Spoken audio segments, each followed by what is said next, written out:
Salut à tous et bienvenue sur le Moyen-Âge dans tes oreilles, le podcast qui vous invite à découvrir cette période fascinante de notre histoire. Guerre, épidémie, meurtre et trahison, mais aussi art, avancées scientifiques, foi et philosophie, laissez-moi vous raconter le Moyen-Âge comme si vous y étiez vraiment. Aujourd'hui, on va se lancer sur la trace des cathares, la plus connue des hérésies médiévales et peut-être même la seule dont le grand public connaît le nom. Et pourtant, pour la plupart d'entre nous, moi y compris, nous ne savons pas grand-chose de qui étaient réellement les cathares. Dans cet épisode, nous allons découvrir comment le Moyen-Âge des 11e et 12e siècles a sécrété cette foi si particulière et comment il a également produit les instruments qui allaient la conduire à la ruine. Château, enquête, croisade et bûcher, cet épisode a tout d'une grande, d'une terrible histoire. Vous êtes prêts ? C'est parti !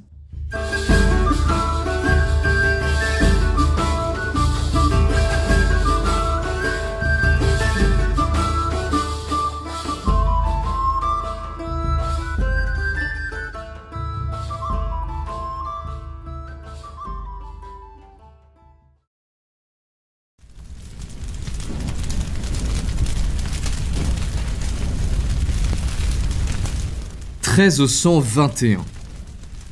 En ce 24 août, les flammes qui dévorent Guillaume Bélibaste à Villerouge-Terménès, dans l'actuel département de l'Aude, inspirent des sentiments opposés.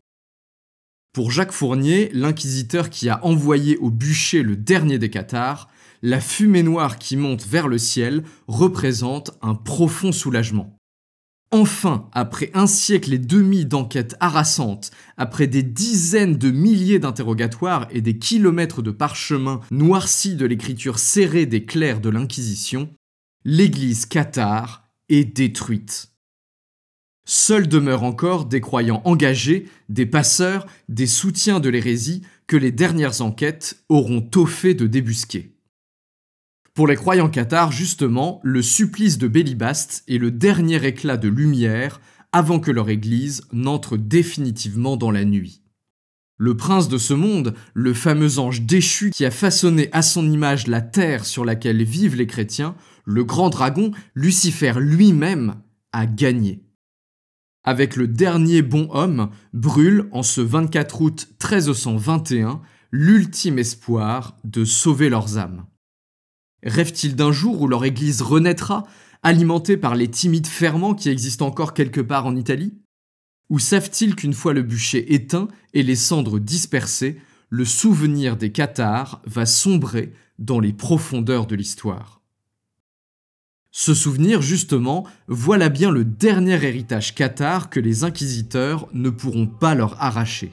Le souvenir d'une aventure qui, durant près de 2 siècles, a fait de l'Occitanie la forteresse d'une foi nouvelle, différente, dressée dans un duel à mort contre son ennemi de toujours, l'église de ce monde, celle qui possède et qui écorche, la basilique du diable, l'église de Rome.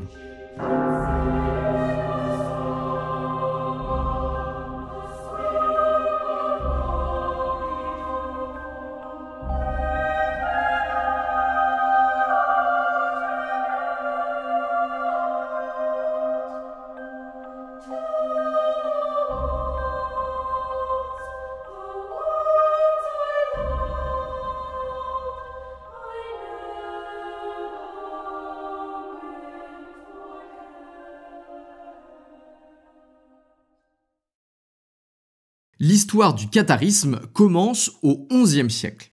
Mais avant de s'y pencher, on va faire un sort à ce mot qui tient plus finalement de l'argument touristique que de la réalité historique.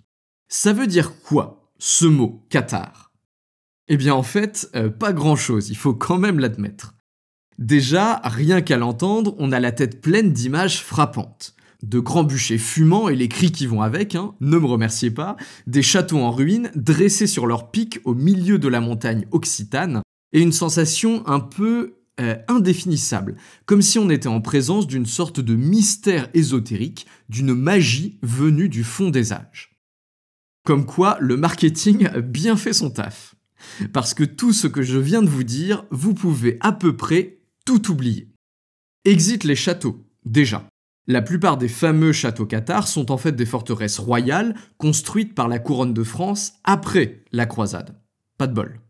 Les bûchers, ça c'est du concret, c'est vrai. Mais les croisés et l'église n'y ont pas envoyé des espèces de païens magiques. Non, les cathares, ce sont bien des chrétiens. Il faut avouer que le mot cathare, quand même, ça sonne bien. Je vais l'employer ici comme tout le monde, parce que c'est commode et parce que tout le monde voit de quoi il s'agit. Mais vous allez voir, au cours de cet épisode, que ce mot ne voulait pas dire grand-chose dans les siècles où nous allons voyager. Pour les inquisiteurs, les cathares étaient avant tout des hérétiques ou des manichéens. C'est sous ces termes en général qu'ils en parlent dans les sentences et dans les minutes d'interrogatoire. Pour désigner les prêtres cathares eux-mêmes, l'Inquisition employait le mot de parfait pour hérétique parfait ou d'hérésiarque. Du côté des cathares eux-mêmes, là c'est encore plus flou. Entre eux, ils s'appellent bons chrétiens ou même tout simplement chrétiens, et ils appellent leurs religieux, leurs prêtres, du nom de bons hommes ou bonnes femmes ou même apôtres ou pauvres du Christ. Et le mot cathare, alors, dans tout ça?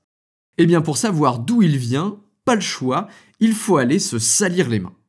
Remontons ensemble le temps pour nous retrouver en plein XIe siècle, en 1022 très précisément.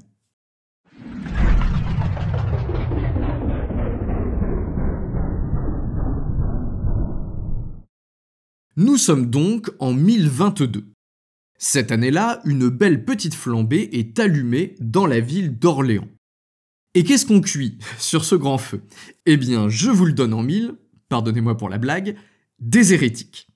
Et si c'est un tel événement, c'est qu'un spectacle populaire de la sorte ne s'était pas vu depuis très longtemps. Mais alors pourquoi, après des siècles sans barbecue, décide-t-on d'un coup de relancer la machine? Oh non, pas la crotte poireau. Eh bien pour vous l'expliquer, je vais rester dans le domaine culinaire avec une métaphore qui, j'en suis sûr, vous plaira autant qu'à moi. Imaginez que vous êtes en train de cuire des pâtes. Peut-être même que certains d'entre vous sont en train de le faire en ce moment, ça rajoutera au réalisme de la scène. Pour manger vos pâtes, vous devez les transformer. Là comme ça, sorties du paquet, elles sont trop dures, trop rebelles sous vos dents pour que vous puissiez les savourer. Donc, vous les plongez dans l'eau et vous allumez sous la casserole. Au début, tout se passe bien, ça chauffe gentiment et petit à petit, vos pâtes s'attendrissent. Et puis d'un coup, sans que vous ayez pris garde, l'eau se met à bouillonner et ça déborde.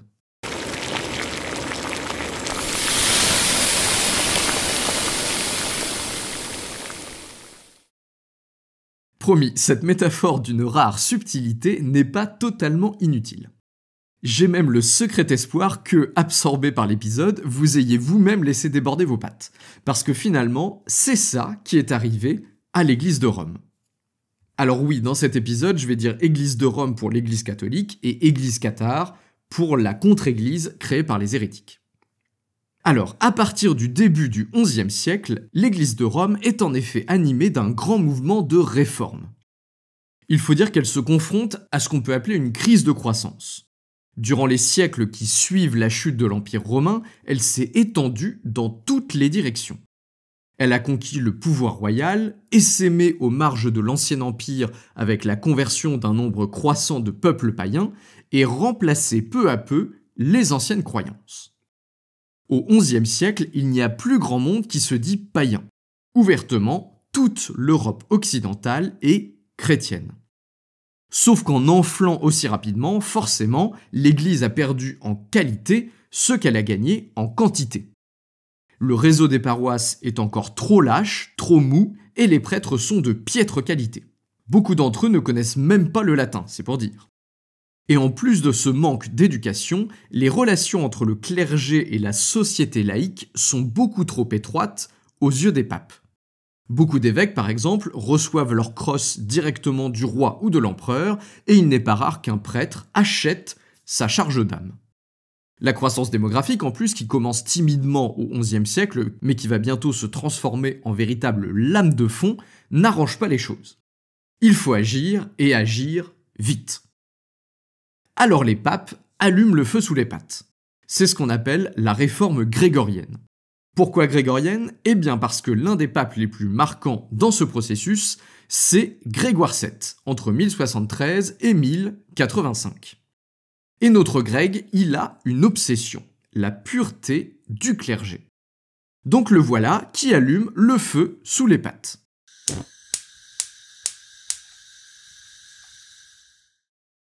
Concrètement, il envoie lettre sur lettre aux évêques pour les exhorter à agir, et il autorise même les laïcs à boycotter les sacrements d'un prêtre qui ne serait pas réputé suffisamment pur. Il vise tout particulièrement le crime de simonie, c'est-à-dire le fait d'acheter sa charge. En ce milieu de XIe siècle, c'est quelque chose, on l'a dit, de très fréquent, notamment pour les évêques. Donc il faut bien se rendre compte de la puissance de ce que Greg propose. Si un évêque, donc un personnage quand même important, est réputé avoir acheté sa crosse, le peuple peut décider comme ça de le boycotter et de ne plus le considérer comme digne d'exercer sa charge. C'est quand même ouf. Rapidement donc, ça commence à bouillir fort dans la casserole. Face à la médiocrité du clergé, le peuple saisit la balle au vol et la chrétienté fourmille déjà de mouvements apostoliques et critiques du clergé comme autant de petites bulles nées de l'action du feu sur le fond de la marmite. Ah oui, apostolique, ça veut dire inspiré de l'exemple des apôtres, vous savez, dans la Bible. Concrètement, l'action du pape fait sauter les verrous et plein de chrétiens se mettent à vouloir revenir à l'Église primitive et à une interprétation rigoureuse, à la lettre, du message présent dans les évangiles. Vous savez, suivre nu le Christ nu, le chameau dans le chat d'une aiguille, tout ça, tout ça. Mais dis-moi, Jésus, si on te frappe sur une joue, que fais-tu? Je tends l'autre joue, bien sûr. Et j'en profite pour lui foutre un coup de boule dans les valseuses. Des mouvements de ce genre, vous en connaissez forcément. Il y a les cisterciens déjà, vous savez, l'ordre monastique qui a été fondé par Robert de Molesme dans les années 1080. Il y a aussi Robert d'Arbrissel, par exemple, un ermite plutôt hardcore dans son ermitage, on va dire, qui finira par fonder l'abbaye de Fontevraud en 1101. Mais à côté de ces fondations officielles, la chrétienté pullule d'ermites locaux, de saint-hommes en goguette et de prédicateurs enflammés qui prennent l'idée du pape à la lettre. C'est rapidement le bazar, ça, il faut bien l'avouer. Certains prédicateurs populaires passent même par la case bûcher, transformés en fumée par l'évêque du coin, alors même qu'ils avaient une lettre du pape qui les autorisait à prêcher. Il faut dire que la papauté joue un peu sur les deux tableaux. D'une main, elle encourage la contestation populaire, et de l'autre, elle envoie ses chiens de garde pour tâcher de faire régner l'ordre. Alors, vous le savez, quand vous faites bouillir vos pâtes, l'eau produit une sorte d'écume qui cherche par tous les moyens à passer par-dessus bord. En habitué des pâtes que vous êtes, vous savez qu'il faut alors baisser le feu pour que l'écume redescende gentiment et éviter ainsi la catastrophe qui noierait votre cuisine. Eh bien le pape Innocent II, un des successeurs de Grégoire VII, savait également y faire. Au deuxième concile de Latran, réuni en 1139, il décide de baisser le feu sous les pâtes. Concrètement, il propose une synthèse de ces années folles de réforme grégorienne, histoire de calmer tout le monde. La conclusion est claire. L'idéal de vie apostolique, c'est pas compatible avec le clergé. L'Église fait donc le choix de la propriété, de la hiérarchie et de l'autorité institutionnelle face à l'idéal de pauvreté, de charisme personnel et de liberté, d'autonomie que défendaient les mouvements populaires. Les clercs devront bien rester fermement séparés des laïcs et ne pas payer pour recevoir leurs charges, en plus d'être bien formés intellectuellement, mais le pape ne leur imposera pas de vivre en guenilles. C'est la fin du soutien pontifical au mouvement populaire. Donc, fini la bamboche, tout le monde se calme. On s'est bien amusé pendant 50 ans, c'était sympa, mais maintenant, place à l'ordre et à l'autorité. Ah, qu'est-ce que c'est que ça? Qu'est-ce qui vous a pris? Qu'est-ce que c'est que cette folie collective? C'est vrai ça? Satisfaite de cette belle conclusion, la papauté veut remettre le feu sous la cocotte pour faire appliquer ses nouveaux principes. Et là, ce qui devait arriver, arriva. À force de bouillonner, la marmite de pâte va produire une écume beaucoup plus abondante qui va finir par déborder et forcer la papauté à adopter des mesures drastiques. Et nous voilà enfin à nos cathares. Je sais, c'est pas trop tôt, mais un peu de contexte ne fait jamais de mal, surtout quand on parle d'hérésie, c'est quand même un peu complexe. La première trace des cathares qu'on rencontre, c'est sur un bûcher, voilà qui est original. En 1163, un événement marque à nos yeux leur entrée fracassante sur la scène historique. Cette année-là, plusieurs hérétiques sont brûlés à Cologne, en Allemagne. La nouvelle fait grand bruit car ces hérétiques ont refusé d'abjurer. Ils savaient qu'ils allaient finir au bûcher et pourtant ils ont persisté dans leur foi. Pour la populace de Cologne, c'est l'effroi. Mourir ainsi, c'est tout de même pas banal. En plus, on raconte qu'une jeune fille, elle aussi fervente croyante de cette hérésie, avait été raisonnée par la population, mais a décidé au dernier moment de se jeter dans le feu avec ses camarades. Bon alors, l'anecdote n'est pas vraiment attestée, mais c'est le geste qui compte. On a quelque chose de nouveau. Et cette nouveauté n'échappe pas à un moine du coin, un certain Egbert de Schönau. Il rédige cette année-là un petit bouquin qui s'appelle « 13 sermons contre les cathares ». Et pour lui, c'est clair, ceux qui viennent de brûler à Cologne sont les membres d'une nouvelle secte, à laquelle il donne justement ce fameux nom de cathares. Notre Egbert ne le sait pas, mais il vient d'inventer un mot qui va connaître une postérité phénoménale. Lui, il l'a simplement créé en modifiant un mot allemand qui veut dire « sorcier qui possède les chats » et qui ressemble au nom d'une hérésie antique qu'il a trouvée chez saint Augustin.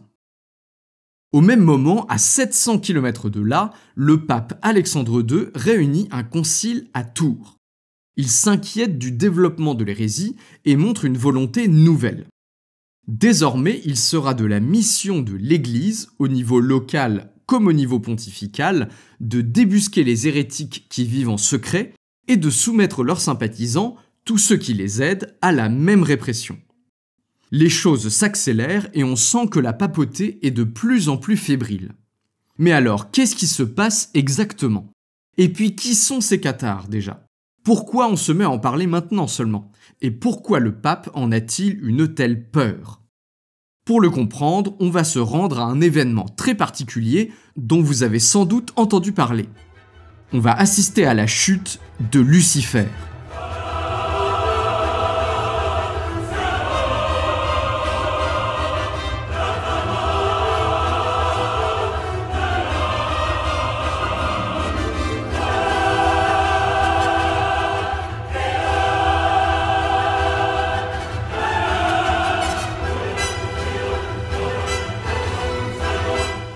Lucifer, l'un des anges les plus puissants, développe peu à peu un libre arbitre qui l'amène à se révolter contre Dieu. Face à la trahison de son serviteur, Dieu l'expulse du ciel, reléguant celui qui deviendra le prince des démons dans son enfer terrestre. Pour nos amis les cathares, c'est là que tout commence. C'est dans cet affrontement originel, dans ce combat primordial, que se trouve la création du monde dans lequel nous vivons. Non, Gus, non! N'y va pas! Lucifer est un monstre! Lucifer est méchant! Pour autant qu'on en sache, il y a chez les cathares des divergences quant au processus de création, justement. Pour les plus modérés des dualistes, Lucifer est bien un ange déchu. Exilé sur Terre, il se met à l'organiser à son image, c'est-à-dire tordue et imparfaite, à tel point que son âme angélique, incapable de résister à l'écrasante pression de cette imperfection, se brise et éclate en millions de fragments. Pour les dualistes qu'on dit absolus, le mal existait déjà à la racine. Il n'est pas un ange déchu, mais un principe mauvais, sous la figure du serpent par exemple qui tend la pomme à Ève et précipite ainsi le destin douloureux de l'humanité. Serpent, dragon, en fait peu importe, il personnifie le mal, extérieur à l'œuvre divine. L'important c'est surtout qu'il ait une grande queue, car c'est durant le combat contre Dieu ou contre Saint Michel, ça dépend des versions, que le dragon, chutant depuis les cieux, emporte d'un mouvement de sa queue le tiers des âmes célestes. Arrachées au paradis, les âmes s'écrasent sur terre, perdues dans le royaume du dragon. Mais où est le... Alors, quelle que soit l'interprétation, la conséquence est la même. Des bouts d'âmes célestes sont coincés sur terre, écrasés par le pouvoir injuste et imparfait du grand dragon. Elles errent douloureusement dans cet enfer terrestre, gardant dans le cœur le souvenir indélébile de leur paradis perdu. Pour les asservir, le grand dragon décide de les enfermer dans des tuniques de peau faites de terre d'oubli. Avouez que c'est quand même joli comme image, non ? Et là se trouve le cœur de la vision cathare. Les humains qui foulent cette terre sont en fait des automates, gardant prisonnier une âme céleste. Heureusement pour eux, l'évangile comporte la clé de leur délivrance. Attristés par leur souffrance, Dieu a envoyé un messager, Jésus, pour leur enseigner la foi et les moyens de se libérer de leur prison charnelle. En suivant cet enseignement à la lettre et en pratiquant les gestes de l'évangile comme les apôtres le faisaient, les âmes pourront, à la mort de cette enveloppe, retourner auprès de leur Créateur. Bon alors, là je vous ai fait la cosmologie cathare à grands traits, on a quand même pas mal de raccourcis, mais retenez au moins ceci. Chez les cathares, il n'y a pas de jugement dernier, ni d'enfer pour ceux qui se comportent mal. L'enfer, pour eux, c'est le monde dans lequel ils vivent. Tant qu'ils ne libéreront pas leurs âmes, elles continueront à errer ici-bas.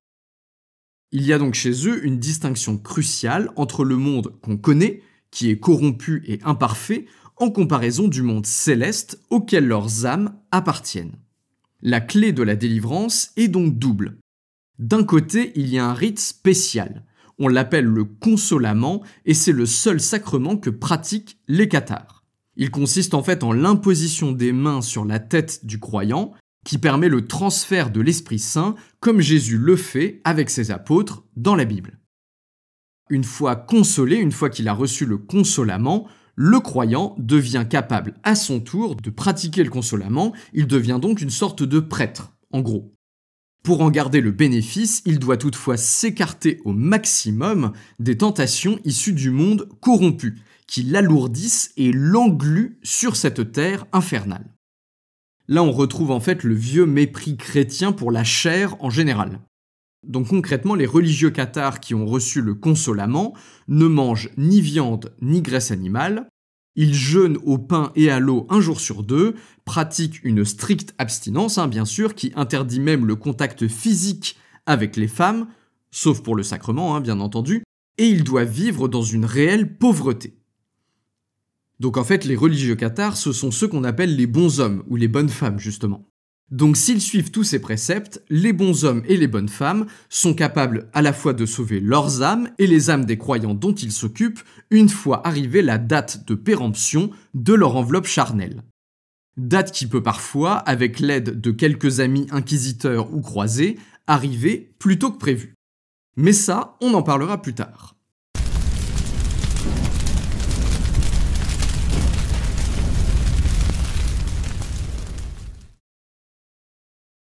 Au milieu du XIIe siècle, il devient donc manifeste pour le pape que le catharisme est solidement implanté en Occitanie. D'ailleurs, le fameux concile de Tours désigne spécifiquement cette région, en gros entre le Rhône et la Dordogne, comme le cœur battant de l'hérésie qui menace la chrétienté. Pour en avoir le cœur net, le légat du pape et l'abbé de Clairvaux, qui sont les deux gars sûrs du pape, se rendent dans l'actuel Languedoc et dans la région de Toulouse durant l'année 1178. Ils en reviennent effarés. L'hérésie est encore mieux implantée que ce que l'on pensait. Les termes parlent d'eux-mêmes. Pour eux, je les cite, c'est une région adonnée à la perdition, un cloaque du mal vers lequel converge toute l'ordure de l'hérésie. Quant à Toulouse, c'est encore pire. D'après nos deux compères, s'ils y étaient venus ne serait-ce que 3 ans plus tard, ils n'auraient plus trouvé aucun chrétien dans la grande ville du Sud. Il faut dire qu'en cette fin de XIIe siècle, les cathares ne se cachent pas, loin de là. On le sait maintenant, leur but est de sauver les âmes emprisonnées.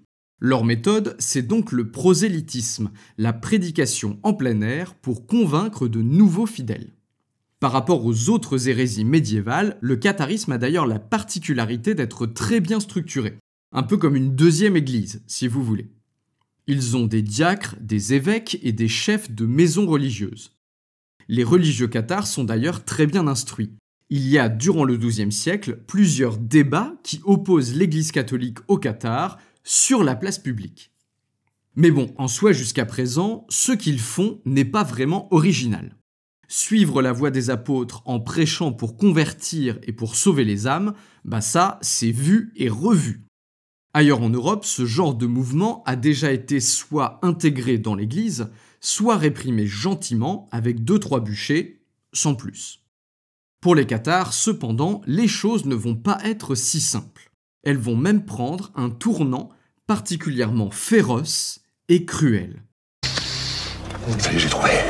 Oh, je viens d'avoir une idée horrible. Non, 2, même 3. Oh là là, oh là là, oh là là, j'ai plein d'idées. Le basculement, c'est 1198. Cette année-là, un nouveau pape est élu, Innocent III. Et notre gars Innocent, c'est plutôt un dur. Charismatique, grand intellectuel, il a une haute idée de sa fonction et compte bien renforcer considérablement le pouvoir pontifical. Et ça commence par la réduction de l'hérésie cathare, par la force, s'il le faut. Dès son accession au trône de Saint-Pierre, il nomme 2 nouveaux légats en Occitanie pour chasser les hérétiques et aussi, quand même, pour réduire les abus du clergé. Dans le même temps, il prend une autre décision, beaucoup plus lourde de conséquences. Il commence à prêcher la croisade. Pour faire ça, il utilise à son avantage la situation politique particulièrement compliquée en Occitanie. Alors, sans trop rentrer dans les détails, cette frange méridionale de la France actuelle est à l'époque un peu coincée entre 3 grands voisins. Le royaume d'Aragon au sud, le royaume d'Angleterre à l'ouest, via l'Aquitaine, et le royaume de France au nord. La région elle-même est d'ailleurs éclatée en 3 grandes principautés. Le comté de Toulouse, la vicomté des Trencavel, autour de Carcassonne, et le comté de Foix. Et ces 3 principautés se sont fait une spécialité de jouer la division entre les gros mammouths qui les entourent. Jusqu'ici d'ailleurs ça marchait plutôt bien. Mais en cette fin de XIIe siècle, les électrons libres dans leur genre ne sont plus trop en odeur de sainteté, si on peut dire. Et le comte de Toulouse en particulier va commettre une grave erreur. Tout à son jeu entre la France et l'Angleterre, pour ménager ses intérêts, il ne voit pas que la perception de l'hérésie a beaucoup évolué sur les dernières années. Désormais, pour la papauté, l'hérésie est une question qui intéresse toute la chrétienté, et pas seulement le prince du coin. Ça fait des années que le pape tisse sa toile pour justifier son intervention dans n'importe quel territoire, quand il le souhaite. Le comte de Toulouse, Raymond VI, pense encore que l'hérésie n'est qu'un prétexte politique parmi d'autres avec lequel on le titille. Et cette erreur va lui coûter très cher. À lui, évidemment, mais également au Qatar qui peuple sa principauté et celle de ses 2 voisins. Nombre mourront de cruelles manières, mais c'est un sacrifice auquel je consens de bonne grâce. Dès 1204, Innocent III prêche la croisade auprès du roi de France, Philippe Auguste. Mais le roi ne l'entend pas de cette oreille. Il lui rétorque que ce qui se passe à Toulouse ne concerne que le comte et son suzerain, c'est-à-dire lui-même, et que le pape n'a pas à mettre son gros nez dans cette affaire. Mais Innocent III n'abandonne pas. Il excommunie Raymond VI en 1207 pour le mettre sous pression. L'excommunication, c'est une sanction très grave. Elle consiste à exclure la personne de l'Église, ce qui l'empêche de recevoir les sacrements et notamment l'extrême-onction au cas où la personne mourrait. Pour le comte, c'est donc une fragilité inacceptable. Sa situation se dégrade rapidement et il est véritablement acculé. Sa politique de balancier ne semble plus marcher du tout et les nuages s'amoncellent au-dessus de son territoire.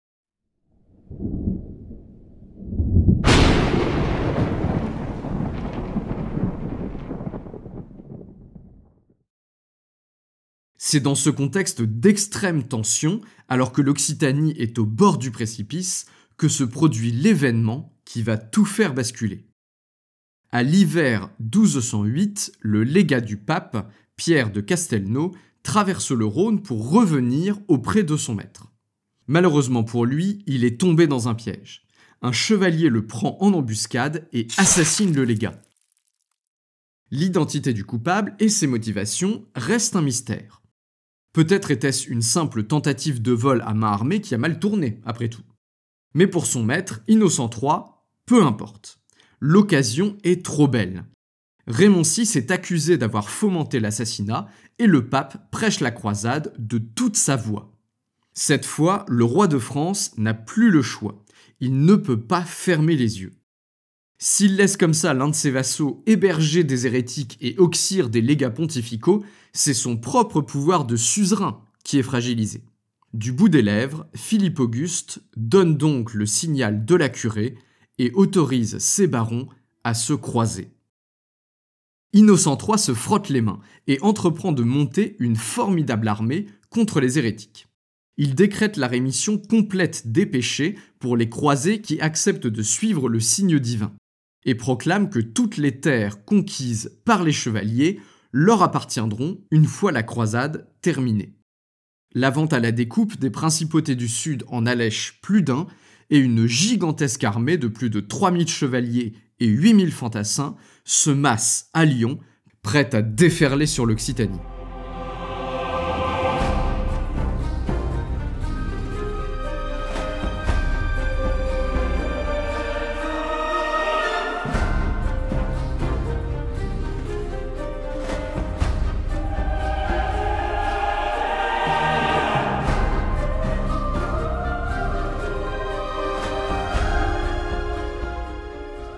C'est sous la direction d'un noble français, un certain Simon de Montfort, et de l'abbé de Cîteaux, Arnaud Amalric, que l'Ost s'ébranle en direction de Toulouse. Le comte, qui sent un peu sa dernière heure venue quand même, s'humilie devant le pape pour tenter de sauver ce qui peut l'être. Et la tactique, contre toute attente, fonctionne. Détournée de Toulouse, la croisade s'abat sur les terres du rival de toujours de Raymond VI, le vicomte Trencavel à Carcassonne. Vous connaissez forcément le terrible épisode de la prise de Béziers, le premier coup d'éclat de la croisade. Le 22 juillet 1209, sous les yeux du légat pontifical, l'armée des croisés ravage la ville avec une sauvagerie qui frappe toute l'Occitanie d'effroi. Averti que les habitants de la cité ne sont pas tous cathares et qu'il vaudrait mieux retenir l'armée pour éviter des pertes collatérales, Arnaud Amalric aurait répondu cette phrase devenue célèbre « Massacrez-les tous, car Dieu reconnaîtra les siens ».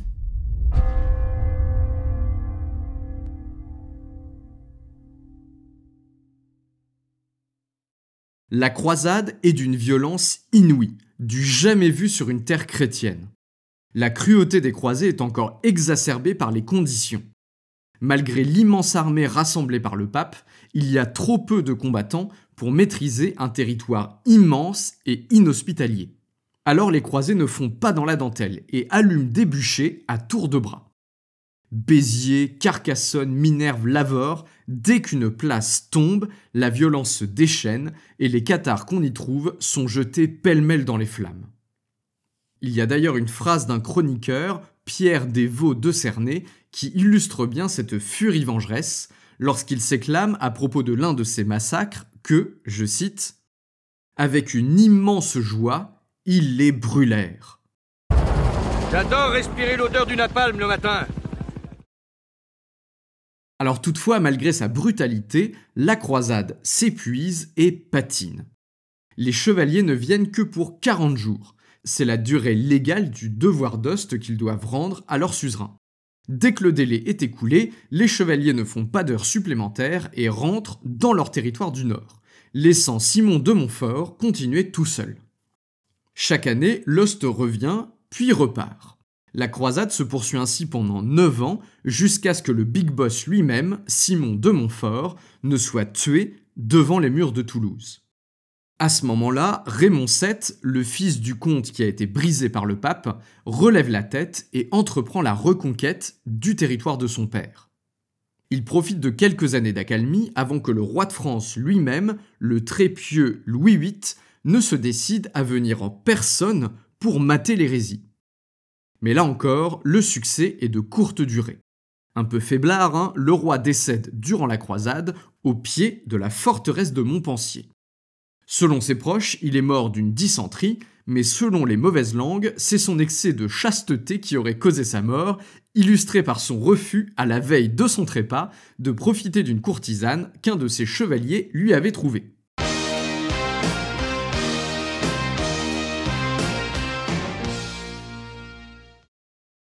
Alors, si on peut douter de la véracité de cette dernière anecdote, il n'empêche que la croisade est à nouveau dans l'impasse. Le nouveau roi, le futur Saint-Louis, est encore un enfant à cette époque-là, et la couronne est à nouveau chancelante. Le comte de Toulouse peut à nouveau souffler, mais cette fois encore, le répit va être de courte durée. Une ultime révolte anime encore l'Occitanie dans les années 1230 et 1240, on en profite pour jarter les inquisiteurs, avant que la régente, Blanche de Castille, ne se décide à intervenir pour finir le boulot. L'armée royale descend en 1243 avec un objectif clair: détruire le bastion de Montségur, cette forteresse des nuages, perchée au sommet d'un pic rocheux, véritable verrou des Pyrénées que ses défenseurs prétendent imprenable. Le château pirate, siège d'une puissante communauté cathare, incarne l'espoir du renouveau pour l'église hérétique en ruine. Pour le pouvoir royal, au contraire, la puissance de ces murs est un affront insupportable. La tête de l'hydre hérétique doit tomber. Aucun effort n'est épargné pour prendre le pic fortifié. Durant 10 longs mois, les assiégés résistent à l'armée royale qui fait pleuvoir sur eux un feu sans répit de boulets de pierre qu'on peut d'ailleurs encore trouver au pied du pic 800 ans après. Les engins de siège tonnent nuit et jour, pendant qu'inexorablement, la chaussée construite par l'armée pour acheminer le matériel jusqu'au pied des murailles grignote l'avantage stratégique de Montségur.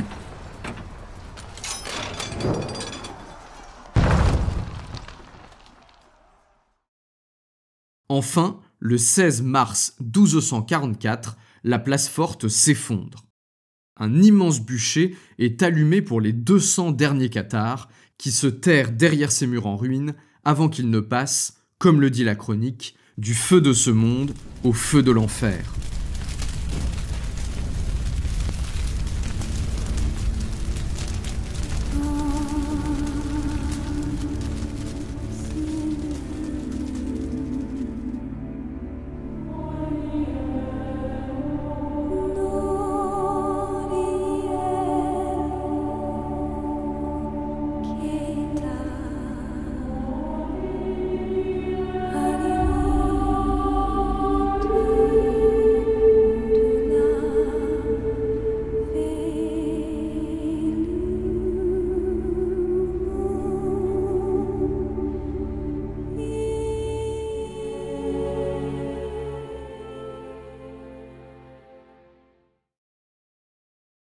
Avec la chute de Montségur, ce dernier symbole cathare, visible de tous, c'est la fin de la résistance militaire.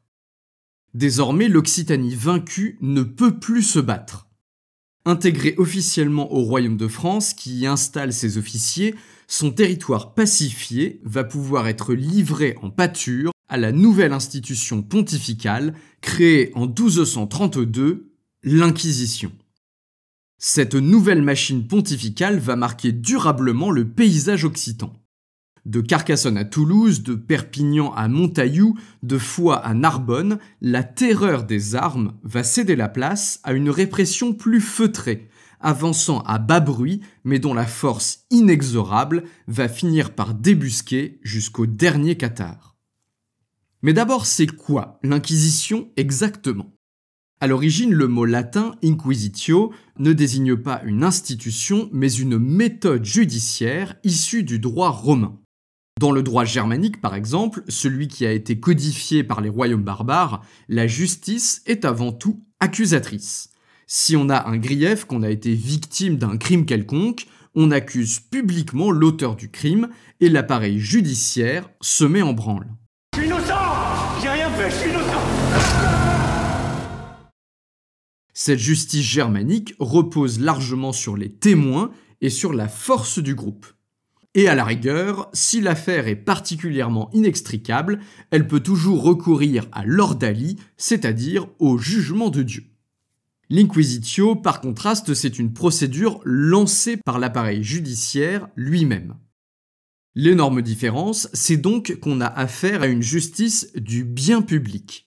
Pour s'appliquer, elle nécessite que la société et surtout le pouvoir reconnaissent l'existence d'une sorte d'intérêt général qui lui appartient de protéger. Et ça tombe bien, avec la réforme grégorienne, les juristes pontificaux ont justement repris à leur sauce l'idée de bien commun issue du droit romain pour l'appliquer à la chrétienté. Désormais, le pape devient dépositaire d'une mission d'intérêt général, celle de préserver l'unité de la chrétienté et de la purger des éléments qui lui sont nuisibles. Et le moins qu'on puisse dire, c'est qu'il ne va pas se priver.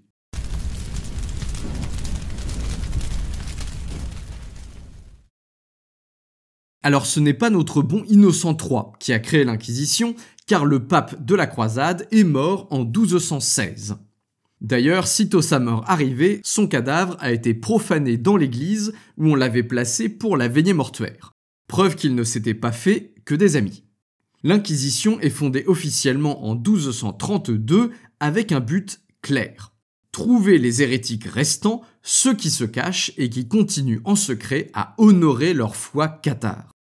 Dès sa création, elle est confiée majoritairement à des frères dominicains.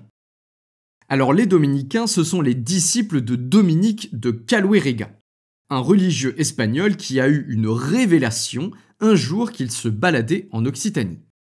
Frappé par l'inefficacité des tentatives de convertir les cathares, il décide de suivre leur exemple et de parcourir les arides terres méridionales en sandales, sans aucune possession, pour aller prêcher au cœur des villages cathares selon leur propre méthode. C'est en 1215 que son ordre est officiellement reconnu par le pape lors du fameux concile de Latran numéro 4. Très rapidement d'ailleurs, les dominicains deviennent les fers de lance de l'Inquisition jusqu'à truster quasiment tous les postes importants. On peut dire que c'est assez cocasse finalement parce que dans l'idée de base, en fait il n'y a pas grand chose qui différencie les dominicains des cathares. Même idéal apostolique, même volonté de revenir à l'essence du message évangélique. Mais pendant que les uns vont devenir les meilleurs alliés du pape, les autres vont sombrer dans la nuit. Il faut dire que les dominicains se sont fait une vocation d'étudier à fond la théologie jusqu'à devenir des champions de la connaissance et de l'argumentation dans ce domaine. Et ça, le pape, ça lui plaît bien, parce que les légats de la fin du XIIe siècle étaient un peu en difficulté face aux bons hommes cathares. En Occitanie, l'épicentre de l'Inquisition, c'est le couvent des Jacobins à Toulouse, dont la fameuse architecture du XIVe siècle continue à attirer chaque année de nombreux touristes autour de ces fameux piliers en forme de palmier qui ont vécu tant d'interrogatoires. Mais les dominicains ne s'occupent pas que d'architecture. Au moment des dernières opérations militaires sur les terres cathares, ils se mettent au travail. La méthode est stéréotypée. Les inquisiteurs se baladent et vont toujours par deux. Toujours par deux, ils vont. Ni plus, ni moins. En arrivant dans un village, ils commencent par un prêche durant la messe, en expliquant leur mission et en incitant les fidèles à dénoncer les cathares qu'ils connaissent. Un beau message d'évangile donc. Puis chaque habitant est entendu au cours d'un interrogatoire.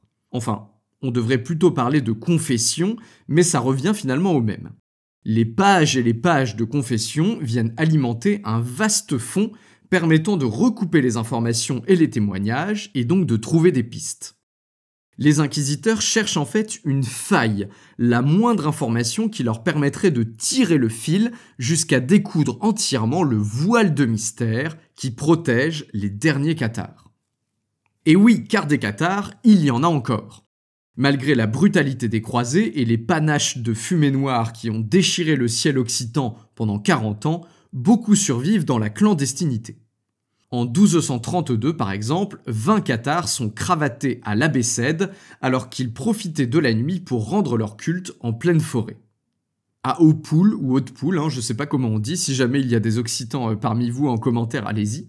En pleine montagne noire, en tout cas, les bonnes femmes, donc les religieuses cathares qui ont survécu, se sont réfugiées au pied du pic de Nord, dans des cabanes de fortune où elles endurent le rude hiver montagnard grâce aux provisions que les habitants du coin leur apportent.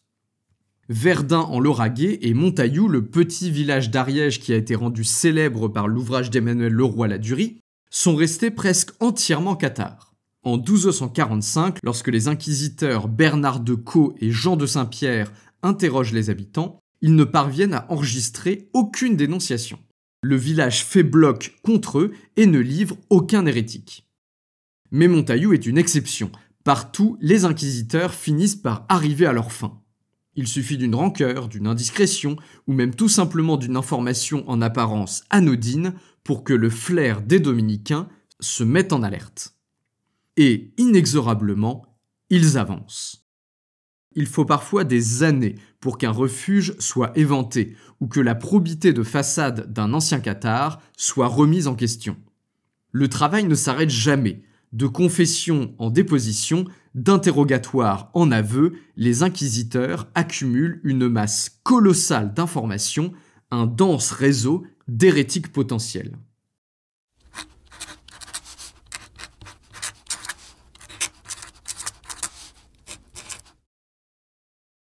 Il faut dire qu'en réalité, la séparation entre cathares et catholiques est plus que fine, elle est même carrément poreuse. L'idéal de simplicité évangélique séduit largement au sein du peuple rural et urbain.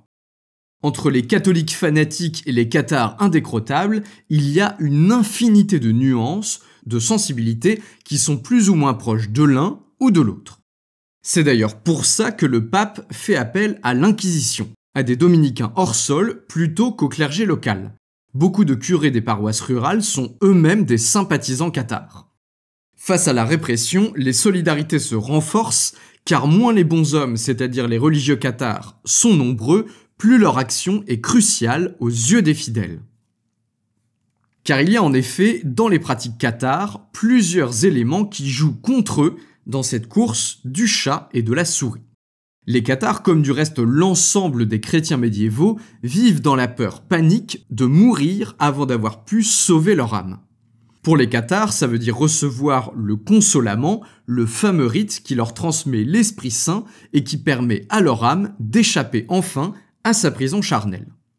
Sans ce sacrement reçu in extremis, l'âme vacante est recyclée par le grand dragon dans un autre corps et le cycle recommence. Pour les bons hommes, qui sont donc les seuls capables de donner le consolament puisqu'ils l'ont eux-mêmes reçu, répondre à la demande désespérée d'un mourant est un véritable devoir. Or, ce devoir les rend très faciles à piéger. Même s'ils savent que la demande est un piège ou pourrait bien en être un, ils n'ont pas d'autre choix que de se rendre au chevet du fidèle qui a besoin d'eux au moment ultime. Vous le verrez dans la deuxième partie de l'épisode, les captures se passent d'ailleurs souvent comme ça. Deuxième élément qui est très dangereux, le vœu le plus solide, le plus important pris par les bons hommes, c'est celui de ne jamais mentir. Ils y tiennent farouchement, mais ce noble vœu tourne à la catastrophe dès lors qu'un bon homme est pris dans les filets de l'Inquisition.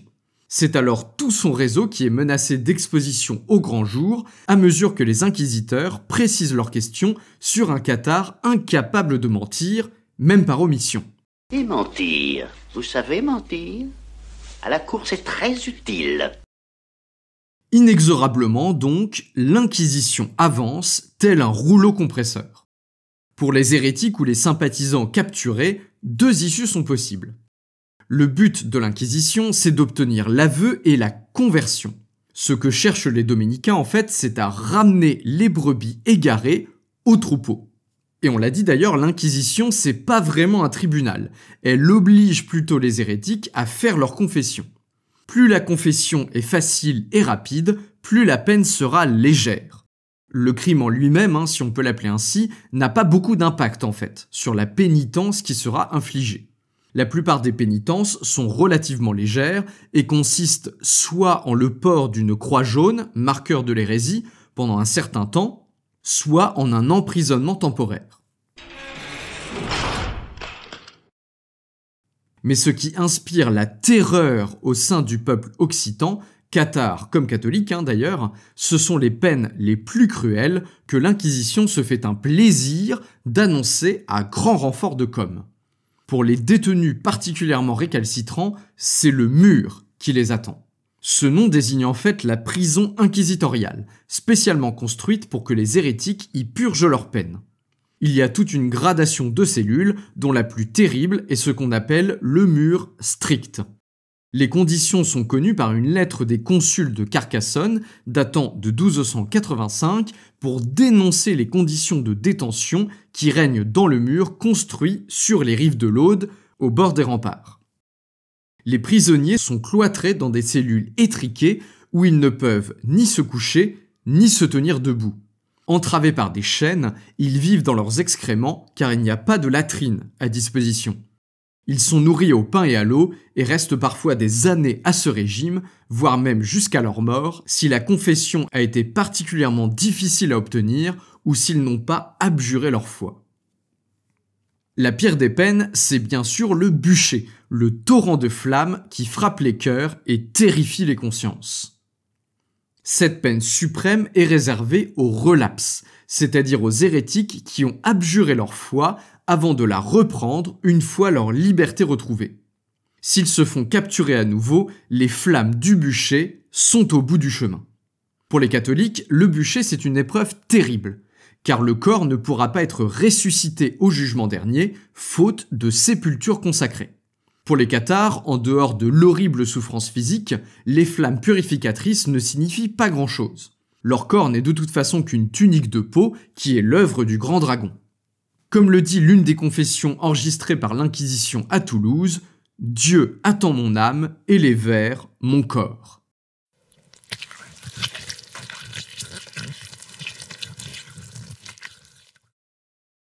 Malheureusement pour les cathares, toutefois, la dernière partie de cette phrase n'est pas toujours vraie. Car en plus de l'arsenal pénitentiel dont je viens de parler, l'Inquisition garde un dernier atout dans sa manche, une peine qui saisit les hérétiques même au-delà de la mort.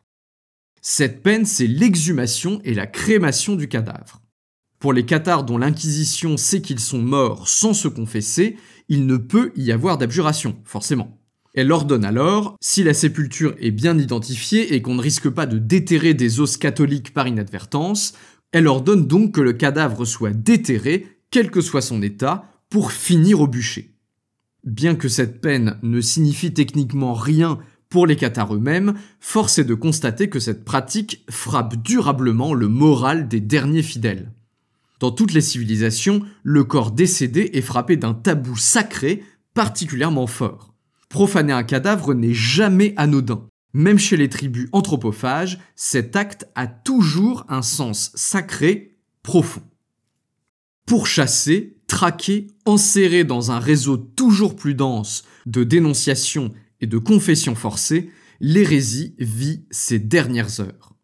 Un à un, les derniers bonshommes cathares s'éteignent, pieusement enterrés dans des lieux secrets pour les préserver des serres de l'Inquisition ou terriblement réduits en cendres sur des bûchers grandioses. À la fin du XIIIe siècle, il ne reste plus aucun bonhomme cathare vivant en Occitanie. Et les fidèles restants finissent leur vie dans l'angoissante perspective d'une mort solitaire, glacée, sans la chaleur du consolament, pour assurer à leur âme d'enfin fuir ce monde de tourments.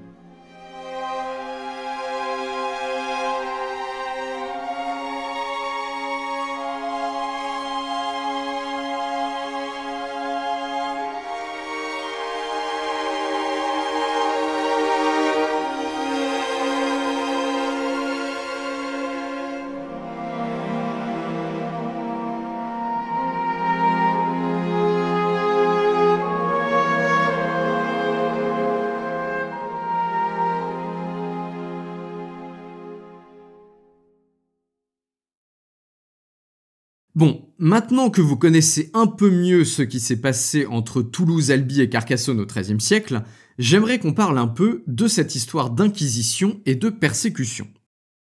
Avec le recul de 7 siècles et la sympathie naturelle qu'on peut avoir pour les victimes, l'histoire des cathares peut nous apparaître comme celle d'une oppression inhumaine exercée sans aucun remords par une institution toute puissante sur un groupe qui était pourtant pacifique et sans défense. Et c'est normal de le ressentir, d'autant plus que certains de ces cathares nous sont particulièrement bien connus grâce au registre d'inquisition. À force de côtoyer au fil des textes tel ou tel personnage, on développe naturellement une certaine sympathie pour lui, une certaine compassion ou même carrément de la pitié. Vous le verrez d'ailleurs en écoutant la deuxième partie de cet épisode, se replonger dans une histoire comme celle de Peyret-Aoutier nous fait forcément ressentir quelque chose. C'est d'ailleurs assez puissant. Franchement, je vous le dis, j'ai été vraiment ému en lisant cette histoire, et je me suis efforcé donc dans cette deuxième partie que vous pourrez écouter, de vous transmettre tout ce que j'ai pu moi-même ressentir. Cela étant, vous comme moi, on doit également prendre un nécessaire recul historique face à ce genre de sujet. Alors déjà pour commencer, l'Inquisition du XIIIe siècle, ça n'est pas celle du XVIe siècle. Si vous avez écouté l'épisode sur la chasse aux sorcières, vous voyez ce que je veux dire. À la toute fin du Moyen-Âge, l'Inquisition part complètement en vrille. Elle en vient à chasser de toutes ses forces, et d'une manière, on l'a vu, particulièrement cruelle et méthodique, un fantasme issu de l'imagination des clercs, calqué sur d'anciennes superstitions rurales. Au même moment, en Espagne, au milieu du XVIe siècle, elle devient carrément un instrument redoutable au service du pouvoir royal pour éradiquer toute résistance religieuse ou politique. Bref, 2 siècles d'histoire ont beaucoup fait évoluer cette institution. Souvenez-vous de l'histoire d'Arras, en 1440. Vous savez, celle que je raconte dans la fiction qui s'appelle Moi Mathieu, chasseur de sorcières. Là, on parle d'un véritable emballement. L'Inquisition enfle, se boursoufle et se transforme en une espèce de brasier insatiable. Plus on la nourrit de suspects, d'arrestations, d'aveux, plus elle en recherche et plus elle en produit. L'Inquisition du XIIIe siècle, ça n'est pas exactement la même chose. Déjà, elle est créée comme une sorte de confessionnal géant et obligatoire.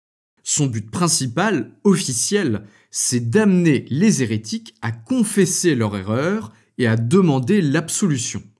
Au XIIIe siècle, envoyer un hérétique relapse au bûcher, c'est un aveu d'échec pour l'Inquisition. Ce n'est pas une institution assoiffée de sang, c'est plutôt une sorte de bureaucratie dont le but est, en employant les méthodes les plus modernes de l'époque, de restaurer l'unité de la chrétienté. Au XIIIe siècle, rares sont les cathares qui finissent au bûcher après être passés entre les mains des inquisiteurs. C'est surtout le cas des bonshommes qui refusent d'abjurer ou qui se confessent une première fois avant de redevenir hérétiques et donc qui sont considérés comme relapses, perdus pour de bon. Par ailleurs, l'usage de la torture est également beaucoup moins fréquent qu'il ne le sera au pic de la chasse aux sorcières. Il n'est autorisé qu'à partir de 1252 et reste réservé à des cas d'urgence ou très spécifiques, mais il ne fait pas encore partie de l'attirail obligatoire du parfait petit inquisiteur. Alors, il n'empêche que c'est pas agréable, évidemment. Finir ses jours au mur de Carcassonne ou de Toulouse, c'est pas exactement ce que j'appelle une retraite paisible, ça c'est sûr. Bien dégueulasse toute cette bouffe-là, On s'y habitue pas. Oh, il faudra bien. Alors, autre élément, les cathares ne constituent pas un fantasme d'intellectuel. C'est une hérésie bien réelle, qui prêche d'ailleurs en place publique jusqu'à la fin du XIIe siècle, et qui mène parfois, on l'a vu, des débats avec des clercs catholiques. Contrairement donc aux sorcières de la fin du XVe siècle, qui, elles, n'existaient pas. Il y a également une différence de taille qui est la croisade. Les grands massacres, les grands bûchers, ce sont des scènes de guerre, pas des scènes d'enquête judiciaire qui finissent mal.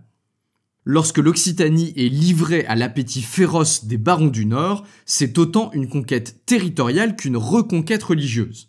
La croisade, on l'a vu, ne fait pas exactement dans la dentelle. C'est brutal, aveugle, et l'Occitanie est dévastée, comme le serait une terre étrangère dans le cadre de n'importe quelle autre opération militaire. Maintenant, on va en venir au fond de l'histoire, la violence de la répression. Et là, ça vaut le coup qu'on développe un peu. La société médiévale est une société violente, c'est un fait. Ça n'est pas une société de violence anarchique, de violence permanente, mais c'est une société dans laquelle la violence est très présente. Mettre à mort et supplicier des criminels, brûler des hérétiques, piller des villages durant une opération militaire, battre ses serviteurs, planter une dague dans le ventre d'un bourgeois après une nuit un peu trop arrosée, ce sont des choses qui arrivent couramment, qui sont en partie justifiées par la société elle-même et qui font partie du quotidien au XIIIe siècle. Et en soi, ça n'est pas étonnant, car au Moyen-Âge, des concepts comme la dignité humaine ou les droits de l'homme, ça n'existe pas. L'individu en tant que tel n'existe pas non plus. C'est le groupe qui vous définit et vous appartenez à ce groupe, au sens de propriété. Si le roi peut décider de vous faire bouillir vivant après avoir fabriqué de la fausse monnaie, c'est parce qu'il en a l'autorité. Votre corps lui appartient et c'est son rôle de vous châtier physiquement si vous outrepassez ses lois. Ce qui peut empêcher ce type de violence, c'est plutôt les privilèges du groupe auquel vous appartenez, et pas vos privilèges d'individu. Pour les hérétiques, en fait, c'est la même chose. En tant que membre de la société médiévale, tout ce qui touche à votre pratique religieuse ressort de l'autorité cléricale, celle du pape, de l'évêque du coin ou de votre prêtre de paroisse. En tout cas, ça c'est d'autant plus vrai à partir de la fameuse réforme grégorienne dont on a beaucoup parlé, les laïcs s'occupent des trucs de laïcs et les clercs de la religion. Donc en fait, l'idée qu'on puisse avoir sa propre foi, sa propre vision du monde et sa propre pratique religieuse, eh bien c'est complètement anachronique. D'ailleurs, c'est ce qu'on voit dans la rhétorique des cathares eux-mêmes. Ils n'ont jamais demandé « S'il vous plaît, nous on a notre propre religion, on aimerait bien pouvoir la pratiquer tranquille dans notre coin. » Non, non. Pour les cathares, ce sont eux la véritable église, la seule qui existe. L'église romaine n'étant qu'une illusion et une fraude. Alors, calme-toi. Oh, détends-toi, mon grand, viens par là, oh, ça va. Je peux le ressusciter si je veux, ça va. Mais c'est pas Dieu qui ressuscite. Ah ouais, t'as raison, je suis un peu pété, ouais, c'est vrai. Et leur but, c'est d'accroître le nombre de leurs fidèles par l'exemple et par la prédication. L'un des derniers cathares, dont on va beaucoup parler dans la deuxième partie, Peiré Aoutié, l'aurait même dit le jour de sa mort, d'après un témoin. « Si on me laissait prendre la parole devant la foule prête à me voir mourir, je serais capable de tous les convertir, et il ne resterait plus aucun partisan de cette fausse église romaine. » Aujourd'hui, on peut trouver ça barbare et sadique de traquer sans relâche des hérétiques pacifiques pour les forcer à abjurer. Mais dans la réalité, la mentalité religieuse est au Moyen-Âge extrêmement forte. Vous l'avez bien vu au cours de l'épisode, certains cathares étaient prêts à mourir, à se jeter vivants dans le brasier même, plutôt que d'abjurer leur foi. Ça vous donne un peu une idée de la ferveur religieuse qu'ils pouvaient avoir. Les bons hommes arrêtés par l'Inquisition préfèrent trahir leurs parents, leurs frères, leurs amis, tous ceux qui les ont aidés à se cacher, plutôt que de rompre leur vœu de toujours dire la vérité, vous imaginez ? Pour un homme du XIIIe siècle, la religion, la foi, c'est une affaire d'une importance cruciale. On ne rigole pas avec ça. De nos jours, on va dire le crime le plus grave qu'on puisse commettre, c'est d'attenter à la vie ou à la dignité humaine. Le meurtre, le viol, la torture sont considérés comme les actes les plus graves qu'une personne puisse commettre. Au Moyen-Âge, globalement, alors la hiérarchie des crimes a évolué évidemment, mais au XIIIe siècle par exemple, le plus grave de tous, c'est le crime de lèse-majesté, c'est-à-dire le fait d'attenter à ce qui fait l'unité de la société. Lèse-majesté politique ou religieuse, progressivement ces deux notions vont se trouver associées et ça commence justement à l'époque dont on parle. Ah, et puis, dernière chose dont je voulais parler avec vous. Les inquisiteurs, est-ce que c'était des sadiques ? Vous êtes des barbares. Vous êtes des barbares, oh l'autre, et tu dis ça parce que tu connais pas. Eh bien là encore, je pense qu'on peut répondre non. De notre point de vue, ce qu'ils ont fait, tout comme les croisés d'ailleurs, est tout bonnement innommable. D'ailleurs, dans les ouvrages sur le sujet, y compris des ouvrages universitaires, on rencontre souvent des qualificatifs qui sont très forts. Pervers, tordu, sadique, cruel, etc. Pourtant, à mon humble avis, il n'y avait rien de tout ça dans l'Inquisition. Enfin, attention, Évidemment, il y avait, comme partout, des personnalités tordues, psychopathes, qui se délectaient du pouvoir de nuisance dont elles pouvaient disposer grâce à l'institution. Mais quand on regarde des profils comme Geoffroy d'Ably ou Bernard Guy, ça ne colle pas trop à la description en fait. Ce sont des universitaires, des docteurs en théologie, super instruits, qui ressemblent plus à des sortes de bureaucrates méthodiques et rationnels qu'à des pervers sanguinaires. Et ça en soi, c'est pas vraiment choquant. Rappelez-vous de ce qu'on vient de dire. Pour eux, comme pour tout homme du Moyen-Âge, il est tout à fait naturel que ceux qui cherchent à rompre l'unité de la chrétienté soient pourchassés, confrontés à leurs fautes, et s'ils ne veulent pas abjurer ou s'ils deviennent relapses, qu'ils soient punis de la plus grave des manières. Donc au début du XIVe siècle, quand Bernard Guy, par exemple, décide d'envoyer un hérétique relapse au bûcher, ça n'est pas du sadisme. En tout cas, ça m'étonnerait fort qu'il le décrive ainsi.